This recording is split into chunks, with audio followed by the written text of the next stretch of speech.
Bank Assurance Intermediary. Oyaure Nyakwar Mogajwang kendo machiegni.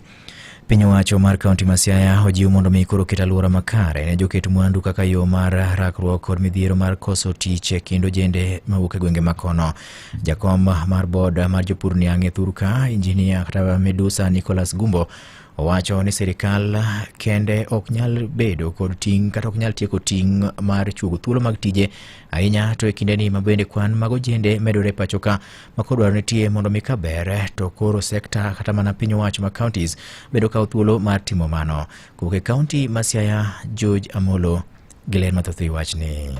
Maikwe mochiw gi jakom board mochung' ne weche mag sukari to kod pur Niang' pachoka Medusa Nicholas Gumbo mawacho ni joket mwandu ema nyalo chuogo thuolo mag tije. The biggest problem facing Kenya today is youth unemployment. Wan gi nyithindo mosomo but gionge tich magitiyo. Government alone cannot employ all our youth. Youth better employed through investments. Siaya County ka akwayo ni on matters investment. Please, let us come together. It does not matter. Ni kakelo investment anema benefit. Kakelo tanema benefit. Mano is selfishness. Oyuak ni kaunti ma Siaya masani otelo gi wach nok mag tije ne rowere gwenge makaluo to mae owacho ni nyalo mana konyo kokalo e chiwo thuolo ne jogo manyalo chuogo kembe. All our 4 counties nigi problem ma youth unemployment. But where youth unemployment is the worst between Migori, Homa Bay, Kisumu and Siaya ka. The reason being, Nimondo wabed in a position to employ our young people. The private sector must come in with investment.